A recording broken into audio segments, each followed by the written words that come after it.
Feel like it's dark. Hello, everyone. Welcome to Joe's Hot Takes 25. How about we put a little light on the subject? And here we are. We're in season 1, episode 17. We're gonna have a little fun today. We're gonna do men and women and how we all get along and how we interact and why we sometimes don't understand each other. So I brought along today my beautiful wife, Melinda. Hello, everyone. We're going to do this. And so we're just going to have fun. Let me start out with this. Like I said, we're just going to lighten it up. We're going to dive into one of the oldest and most confusing and most entertaining mysteries of the world. Men and women. Why we sometimes just don't understand each other. Or maybe we're the ones who just missed the point. See? Yeah. So let's just put it out there. Do men and women actually understand each other? Can we? Should we? I guess most importantly, will she let me go out with the boys tomorrow night? Absolutely. Okay. Well, let's do this. Let's get started with the men who say that women are hard to understand are usually the ones who expect women to act in a certain way. Now, we've been together for about 4 years now.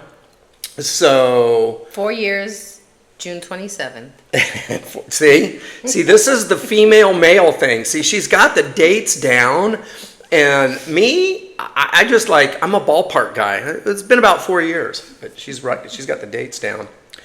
So,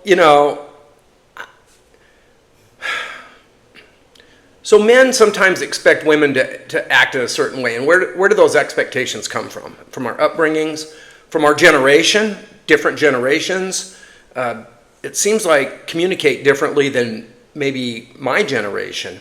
So what we saw in our homes growing up, what society told us about a woman's role or how men are supposed to act, those are all the things that probably drive this division or this question of can we all get along and what's the deal? So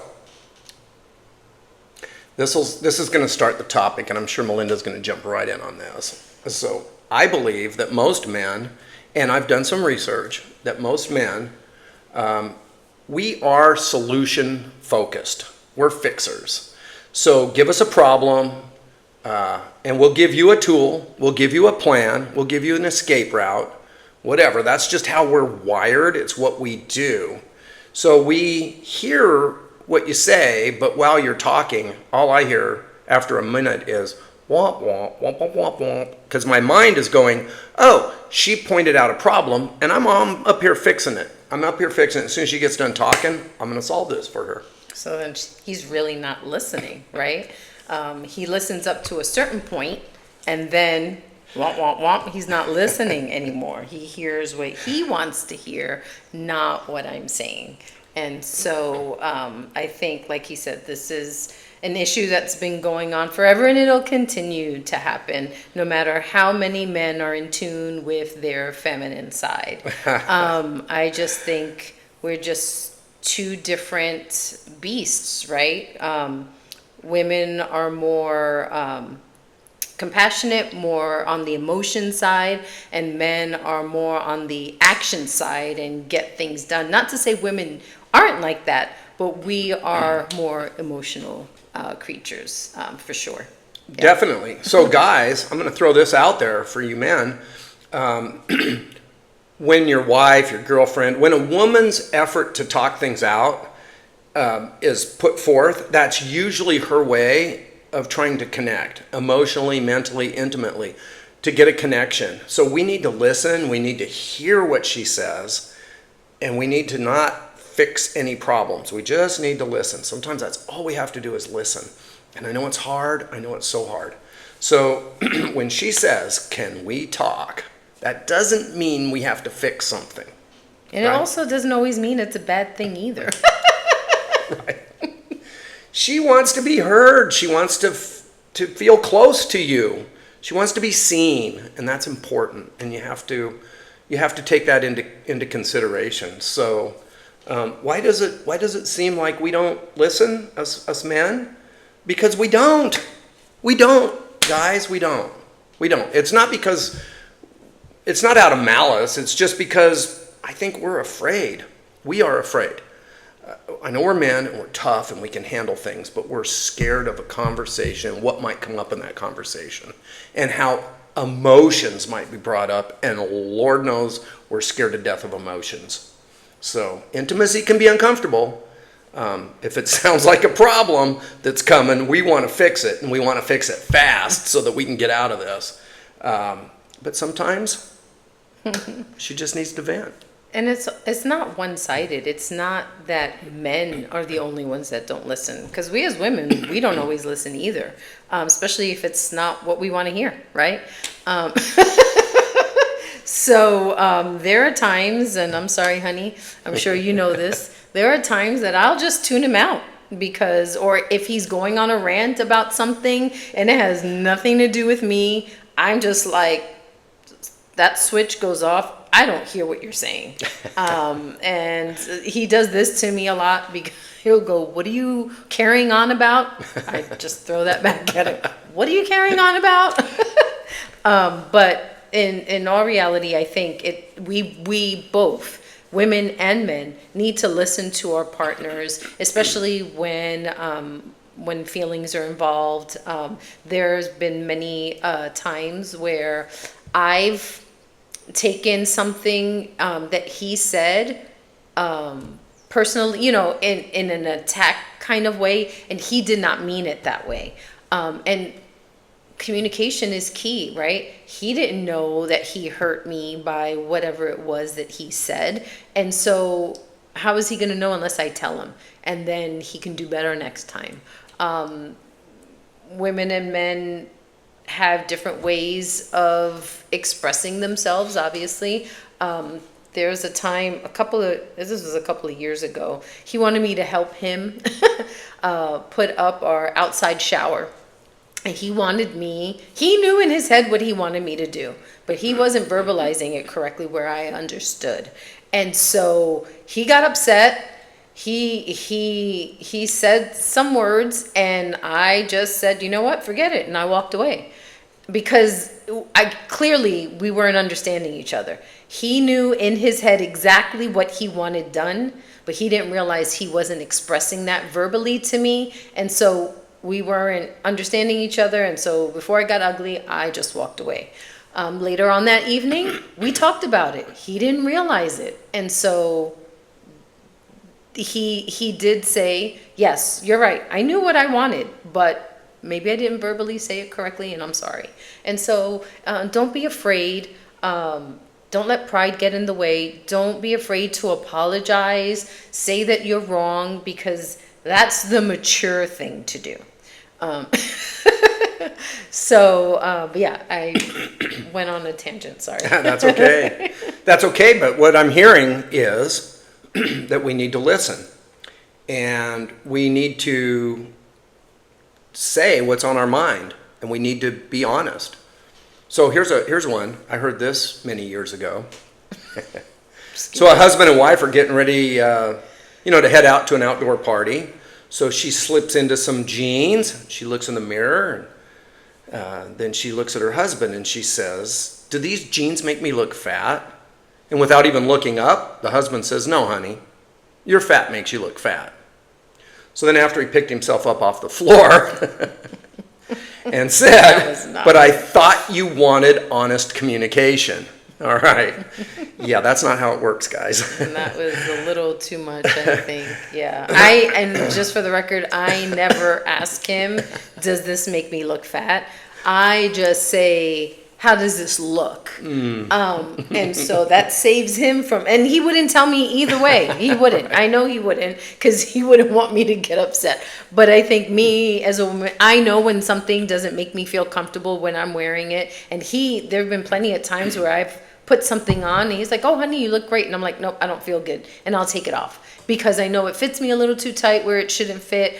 Yeah, you don't tell a woman that she looks fat. That's not okay. That's not okay. Let me tell you something else you don't tell a woman.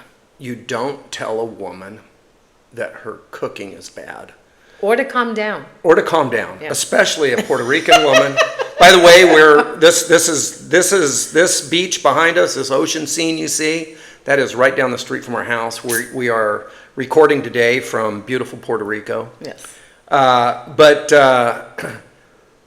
You know, my wife cooks amazing, delicious meals over and over and over again. It's true.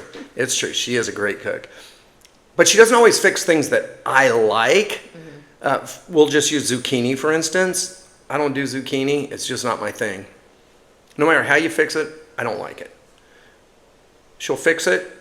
She knows I don't like it, so she doesn't fix it unless it's part of a whole meal program.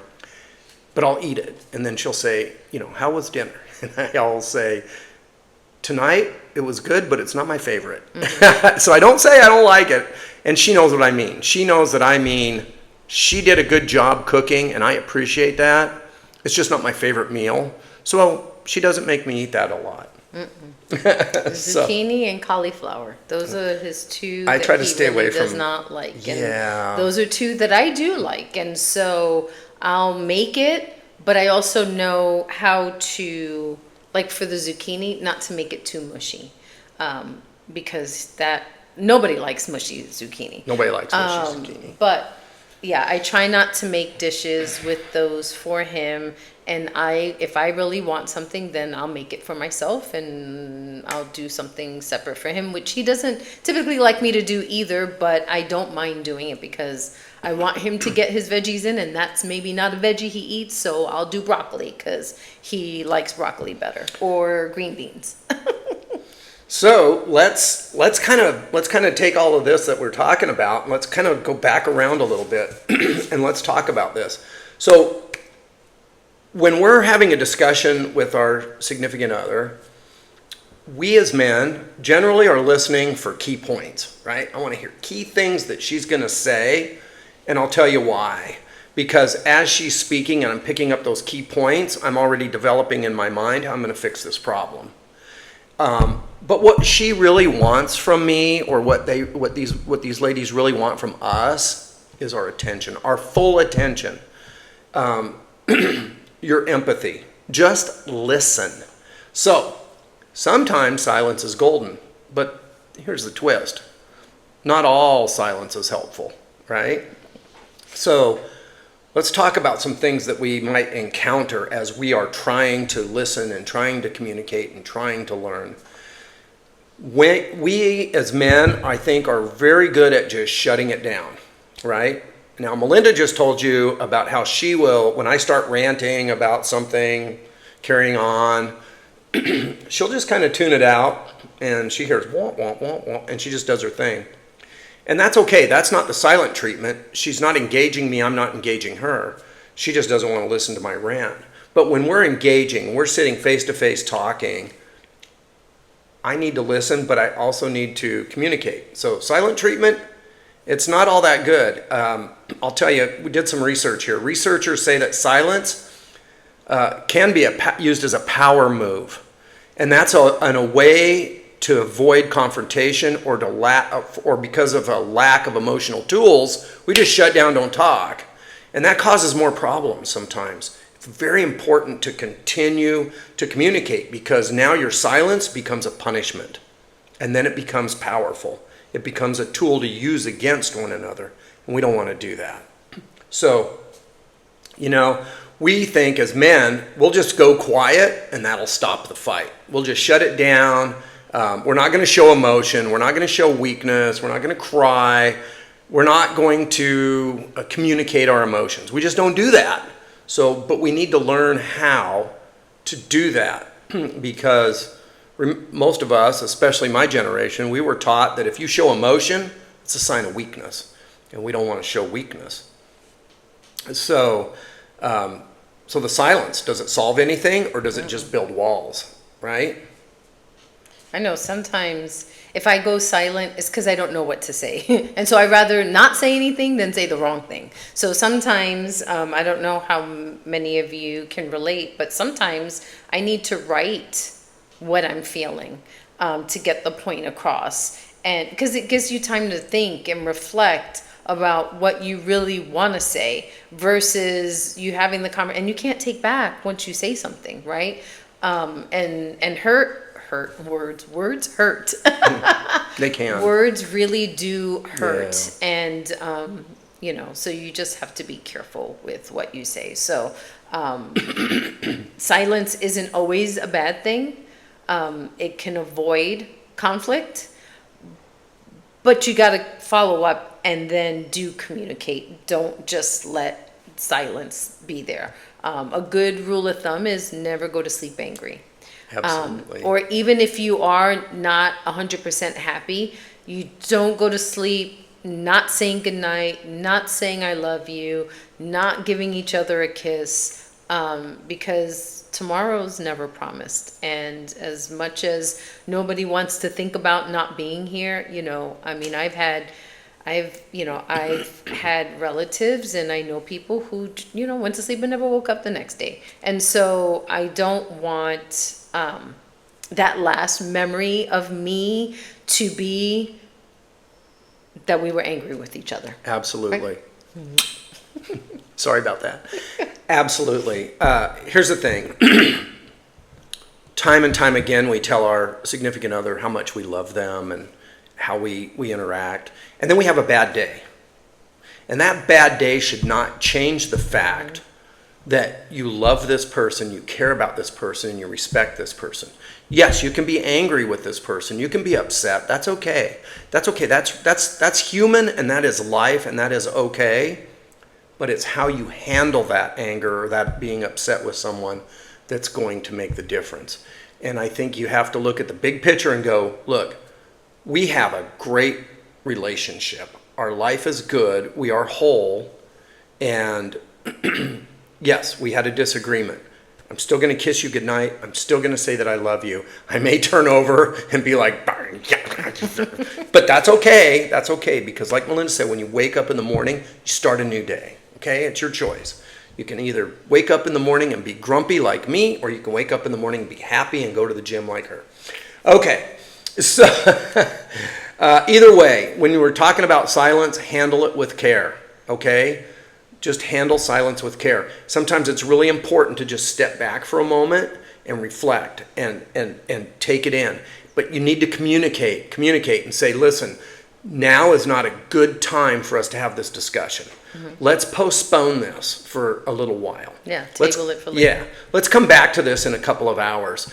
For me, that means go out to the shop and work on something, or go do some yard work, or do something to take my mind off of what this is, because rapidly I will realize I really love this person and I care about this person, and what I'm upset about is really stupid. And we're men, so most of the time it is stupid. I'm just going to say his words, not mine. But it's true. So, just be calm, use empathy. It's okay to set some boundaries. I know this sounds all, therapist style, but it's true. And I can just tell you this because I've been in relationships. Melinda's been in relationships. We understand these things. So, it's okay to just ask, is now a good time to talk? And the answer might be, no, get out of my face. And that's okay. I don't take that personal. I take that as she needs a few minutes, or vice versa. So, it's just that old classic. You've heard it. Men are from Mars, women are from Venus. Mm-hmm. Totally. I've read the books. There you go. So we just have to meet halfway. So I think the answer to meeting halfway, and I'm going to let Melinda jump in on this, but I think it's through active listening, empathy, and collaborating with one another, working together to problem solve, not just me being the problem solver. Absolutely. Because we think differently too, right? I mean, and we don't always see eye to eye, and that's okay. He has a perspective, I have a perspective. It's finding that middle ground, and where we can agree to disagree, and that's okay too.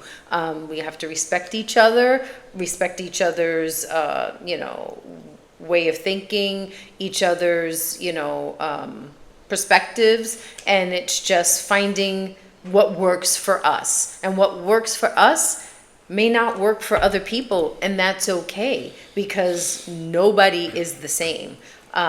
We have lots of couples, friends as, married couples, and not one of them are the same. And you don't want that anyway.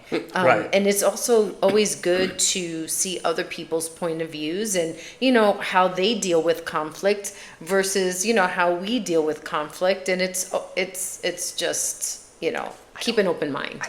I don't deal with conflict very well. So guys, I want to share this.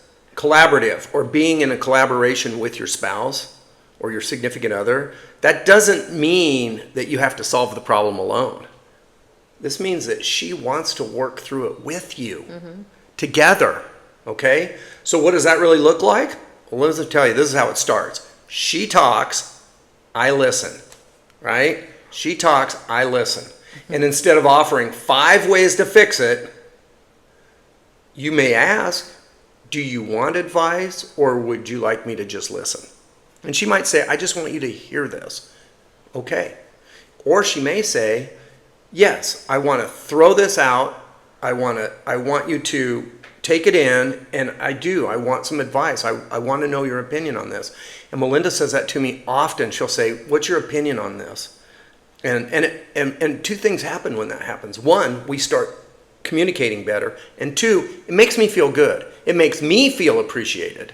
Okay? As much as it's important for me to make sure that my wife feels appreciated. It's important for him to feel appreciated by me too. And I think as women, sometimes we get caught up with, we love to receive compliments. We love to, be admired, but so do our husbands, so do our significant others. So don't forget to let them know that they look good, or, they're handsome, or, you really appreciate them. And because it goes a long way. Nobody wants to be in a relationship that's one-sided. And so just keep that alive within your relationship. Be grateful for each other each and every day. And do this in private. Don't do this at the restaurant, because we're guys and we don't want to be emotional in front of other people. Okay? So, do it at home. But let's shift gears a little bit. How about this? When you get friends involved. Guys, have you ever heard your partner venting about a friend's crisis? And before the story's even done, you've got it solved, of course. You've sized up her friend, you've called her an idiot, and you've tossed out a joke about her friend, right? How'd that go for you? Yeah, exactly. So, so here's the thing. Guys, we generally bond over shared interests. Men, come on, motorcycles, cigars, sports, sarcasm, grunting. That's what we do. We seek common ground and mutual validation. So we like it when we can talk about maybe something we've done, something in work, or, hey, my motorcycle broke down and I fixed it. And then the other guys are like, yeah, that's cool, man. I fixed my motorcycle once too, and it's just a guy thing. It's just how we communicate, and it's how we bond as males. But women, gentlemen, different. Much different. We like to get together, whether we go for coffee, we go for a yoga class, we go for a Pilates class. I go to beach boot camp every Saturday, and it's a bunch of women and men too, but we talk to each other, we listen, how was your week? What do you have going on? Their problems, feelings, encouragement, all of that happens when we get together. Now, don't get me wrong, there's sarcasm there sometimes as well, but we bond a little bit differently. There's a lot more feelings and emotions that happen when we get together. Yeah, I think a group, or I call it a gaggle. You get a gaggle of girls together. This is an emotional support thing. They listen, they reflect, they validate, they encourage, they create safe spaces, and they quite literally will circle the wagons if there's a problem. And you're not getting in, guys. These women will circle the wagons and you will not get in. But trust me. So, you take a group of guys, they're sitting around at the cigar bar, they're talking about motorcycles, drinking a sip of whiskey, got their cigar going, right? There's very little emotion in here. The only emotion you see is the machismo, the testosterone going through the roof, But that same group of women at the coffee shop, totally different. They're going to be talking about supporting one another, sharing feelings, being emotionally present, things that we are just not even, we're on Mars and they're on Venus. And then we're also talking about, how our husbands don't listen to us and, the stupid things that they did yesterday or what they did to piss you off. We never talk about our wives. Yeah. So, we've all been there. So what do? We listen. Guys, we don't fix unless we're asked to fix. We respect the way she communicates. Respect each other. And we have to offer, this is hard for me. This is truly hard for me, and I admit this to my wife. We really need to offer support instead of sarcasm. And I live and I swim in sarcasm. And sometimes I throw it right back at him, though. Sometimes I do, so. But sometimes I say things and it gets taken completely out of context, and it's like, I was just being sarcastic. I was just making like a joke, and I thought it was funny. It was funny up here. You know the saying, it's not what you say, it's how you say it. 100% correct. I used to tell my daughter that all the time when she was in high school. It's just the way that she said things came off very nasty. And so it wasn't what she said, it was how she was saying it. And so sometimes he'll say things that are completely like legit relevant, but it's the way that he says it. And again, I have a good way of just tuning out. Like, I'm not listening to the way that you're talking right now. So I guess we kind of jumped into some stuff here. We talked about emotions. We talked about how men, I guess, handle things or process things, and how women handle things and process things, and how we can try to meet in the middle and get that home run, right? So, look, here's my advice. Next time there's a deep conversation coming, guys, don't flinch. Don't flinch. Don't rush to solve. Ask questions. Listen. Show up. Just show up and be there and be present, okay? Because like I said, when we stop becoming problem solvers and start becoming problem understanders, we're going to connect more. Hey, she might even throw us a freebie and say, hey, you can go out with the guys tonight. No eye rolls or anything. Like, yeah, go out with the boys. Have fun. Please go out with the boys. Please go out with the boys. So to our listeners out there, men, women, everybody, just remember, listen first, speak second, respect always. Absolutely. Absolutely. Respect each other, because that is, when you lose respect, that's when everything goes downhill. So always respect each other. And I love and respect my wife. And I love and respect you. So, enough of the mushy stuff. We're going to keep this PG rated, but we're going to wrap it up. So, folks, we got a beach to go to. We got a beach to go to. It's right behind us. Stay curious. Stay curious, because that keeps your mind working. It keeps you asking questions, and it encourages you to learn. Be kind. Please be kind. Always be kind to one another. Take care of each other. Build each other up. Don't tear people down. Build up, okay? That's what it's all about. So until next time, thanks for tuning in. We love you. Thanks for having me. Woo, yeah. This was fun. I think we might have to do this again. Get a little bantering going. So anyway, bye for now.